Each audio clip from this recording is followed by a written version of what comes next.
ఉమా కొద్దిగా అట్లా అంటేనే అది వెలిగేది, ల్యాండ్ వెలుగు.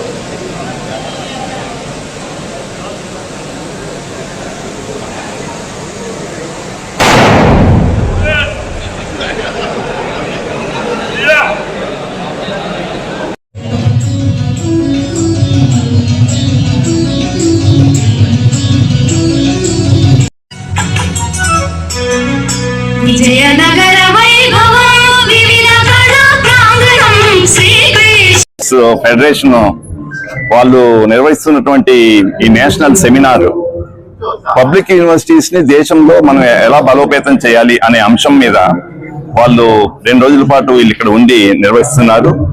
చాలా రాష్ట్రాల నుంచి non teaching employees, officers of university వచ్చారు ఇక్కడికి. ఇది చాలా ముఖ్యమైనటువంటి అంశం. ముఖ్యంగా దేశం అభివృద్ధి చెందుతున్న దేశంగా మారేటటువంటి ఈ ప్రక్రియలో డెమోగ్రాఫిక్ డివిడెండ్ అని చెప్తున్నాము. యువత మనకి చాలా అత్యధికంగా ఉన్నటువంటి యువత ఉన్నటువంటి దేశం మనది. మిగతా దేశాలతో పోల్చినట్లయితే డెమోగ్రాఫిక్ డివిడెండ్ అంటాము. ఈ 20 సంవత్సరాల కాలం ఒక అమృత కాలంగా మనం భావించి నేషనల్ ఎడ్యుకేషన్ పాలసీ అమలవుతున్నటువంటి నేపథ్యంలో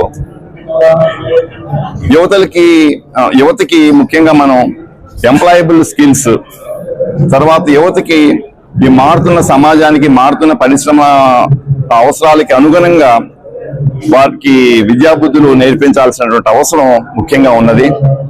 ముఖ్యంగా స్టేట్ పబ్లిక్ యూనివర్సిటీస్ ని ఎందుకు బలోపేతం చేయాలి అంటే, సెంట్రల్ యూనివర్సిటీతో పాటు స్టేట్ పబ్లిక్ యూనివర్సిటీస్ ని ఎందుకు బలోపేతం చేయాలంటే, సమాజంలో అట్టడుగున ఉన్నటువంటి వర్గాలు, ఇప్పుడు ముఖ్యంగా వాళ్ళు scheduled cost, scheduled tribe, minority groups, లేకపోతే ఓబీసీస్ 70% మంది ఈ స్టేట్ పబ్లిక్ యూనివర్సిటీస్ మీద ఆధారపడి చదువుకుంటున్నారు.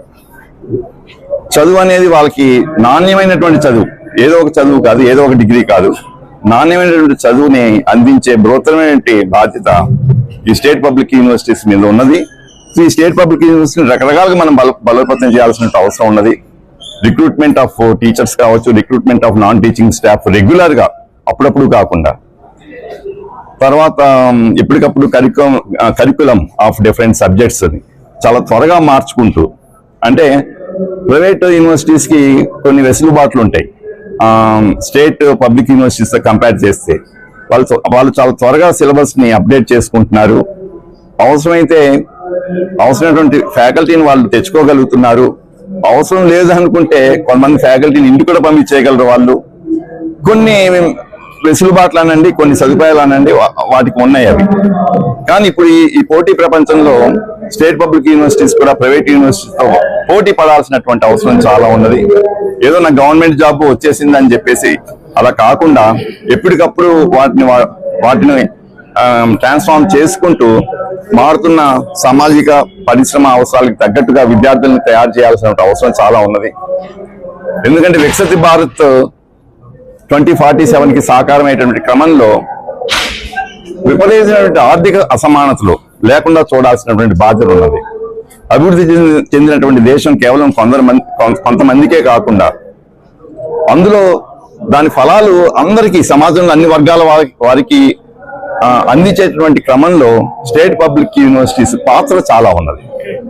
అందుకని చెప్పేసి చాలా చక్కటి అంశం ఎంచుకున్నారు వారు.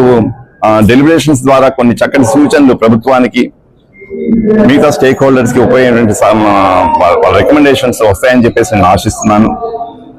ధన్యవాదాలు.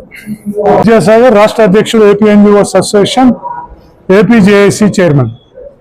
చాలా సంతోషం. మరి ఎవరైతే యూనివర్సిటీ మినిస్టరియల్ స్టాఫ్ ఉన్నారో, నాన్ టీచింగ్ స్టాఫ్ ఉన్నారో, వాళ్ళు భారతదేశ వ్యాప్తంగా అన్ని రాష్ట్రాలలోనే నాన్ టీచింగ్ స్టాఫ్తో ఒక నేషనల్ సెమినార్ని కండక్ట్ చేయటం. నేషనల్ సెమినార్ కూడా నార్మల్గా ఉద్యోగుల హక్కులు, డిమాండ్స్ అన్ని కాకుండా మరి ఏదైతే పబ్లిక్ యూనివర్సిటీస్ ఉన్నాయో మరి భారతదేశంలో 1947 నుంచి ఇవాల్టి వరకు మరి స్టూడెంట్స్ కానీ మిగిలిన వారందరికీ కూడా ఆ ఎడ్యుకేషన్ దీని మీద చేసే వాటిల్లో ప్రధాన పాత్ర పోషించిన మరి పబ్లిక్ యూనివర్సిటీ ఉన్నాయో పబ్లిక్ యూనివర్సిటీస్ ను స్ట్రెంథన్ చేయాల్సిన విధానం గురించి, అట్ ది సేమ్ టైం ఆ పబ్లిక్ యూనివర్సిటీలో పనిచేస్తున్న టీచింగ్ అవనండి, నాన్ టీచింగ్ అవనండి, మిగిలిన టెక్నికల్ స్టాఫ్ అవనండి, ఎవరైనా సరే వారందరికీ కూడా రైట్స్ ని సరిగా ప్రివిలేజ్ చేసే విధంగా కూడా ఉండాల్సిన బాధ్యతను గుర్తు చేస్తూ నేషనల్ సెమినార్ కండక్ట్ చేయటం. మరి ఈ నేషనల్ సెమినార్ లో మరి 2040 నుంచి 50 ప్రాంతాల్లో భారతదేశం మరి ప్రపంచంలోనే అగ్రగామి దేశంగా ఉండబోతుందని వరల్డ్ ఎకానమిస్టులు అందరూ చెప్తున్నారు. వాళ్ళు దానికి చెప్తున్న కారణం ఏంటంటే average meridian age of India is 28.5. మరి జపాన్, అటు అమెరికా, అటు చైనా అయినా చూసుకుంటే 38 to 48 అలా ఉన్నాయి. ఇంత యూత్ ఫోర్స్ ప్రపంచంలో ఎక్కడా లేదు. 2030 కల్లా 68% మంది పనిచేసే వాళ్ళు, 31% మంది డిపెండెంట్ ఉండేవాళ్ళు ఈ భారతదేశంలో ఉంటున్నారు. మరి దాదాపు 70% మంది పనిచేసేవారు, 30% మంది ఉన్నారు. జపాను, అమెరికా అవన్నీ చూస్తే రివర్స్ ఉన్నాయి. పనిచేసే వాళ్ళు 30 మంది, 25 మంది ఉన్నారు. డిపెండెంట్స్ 70 మంది అంత ఉన్నారు. మరి ఏదైతే ఈ డెమోగ్రఫిక్ డివిడెండ్ ఉందో ఇది భారతదేశానికి బ్రహ్మాండంగా ఉపయోగపడుతుంది, భారతదేశాన్ని అగ్రగామి దేశంగా తీసుకెళ్తుందని చెప్పి మొత్తం ప్రపంచంలో అనలిస్టులు అందరూ చెప్తున్నారు. మరి ప్రభుత్వాలు కూడా దానికి ఉన్నాయి. వీటికి చేయాలంటే ఏ యూత్ ఫోర్స్ క్వాంటిటీ ఉంటే చాలదు, యూత్ ఫోర్స్ దగ్గర క్వాలిటీ ఉండాలి, స్కిల్ డెవలప్ ఉండాలి, లాంగ్వేజ్ ఎఫిషియన్సీ అన్ని కూడా ఉండాలి. వీటన్నిటినీ ఉండే విధంగా తీర్చిదిద్దవలసిన బాధ్యత ఇవాళ యూనివర్సిటీస్, హైయర్ ఎడ్యుకేషన్ మీద ఉంది. అందుకంటారు నేషన్ అనేది క్లాస్ రూమ్స్ లోనే షేప్ అవుట్ చేయబోతుంది. Nations will be shaped in class rooms, not in war rooms. అందుకని ఎటువంటిది అట్లాగే పబ్లిక్ యూనివర్సిటీస్ ముందుగా ఎవరైతే అండర్ ప్రివిలేజ్డ్ పీపుల్ ఉన్నారో, ఎకానమిక్ గా బ్యాక్వర్డ్ గా ఉన్నారో, సోషల్ గా బ్యాక్వర్డ్ గా ఉన్నారో, ఈ 75 సంవత్సరాల్లో వాళ్ళ అప్లిఫ్ట్మెంట్ అంతా కూడా పబ్లిక్ యూనివర్సిటీలో జరిగింది. అందుకని పబ్లిక్ యూనివర్సిటీస్ కి ఫండింగ్ విషయంలో కానివ్వండి, ఫిల్లింగ్ అప్ ఆఫ్ వేకెన్సీస్ విషయంలో కానివ్వండి, ఇన్ఫ్రాస్ట్రక్చర్ డెవలప్మెంట్ విషయంలో కానించి, రీసెర్చ్ ఫెసిలిటీస్ విషయంలో కూడా మరి ఈ 20 సంవత్సరాల్లో నేషన్ ను బిల్డ్ చేయడానికి, జనరేషన్ ను బిల్డ్ చేయడానికి పబ్లిక్ యూనివర్సిటీస్ కి ఏదైతే ఇబ్బందులు ఉన్నాయో ఆ ఇబ్బందులన్నీ తొలగించవలసిందిగా కేంద్ర రాష్ట్ర ప్రభుత్వాలకు విజ్ఞప్తి చేస్తున్నాం. అలాగే ఇక్కడ రాష్ట్ర ప్రభుత్వానికి సంబంధించి మరి సంతోషం 3000 మంది టీచింగ్ స్టాఫ్ యూనివర్సిటీస్ ఎప్పుడైతే 7 సంవత్సరాల నుంచి పెండింగ్ ఉన్నాయో అవన్నీ ఫిలప్ చేయడానికి నోటిఫికేషన్ ఇచ్చారు, సంతోషం. మరి దాంతో పాటు నాన్ టీచింగ్ స్టాఫ్ కూడా 40% వేకెంట్ గా ఉన్నాయి. మొత్తం నాన్ టీచింగ్, టెక్నికల్ స్టాఫ్ అందరూ కూడా 40% వేకెంట్ గా ఉన్నారు.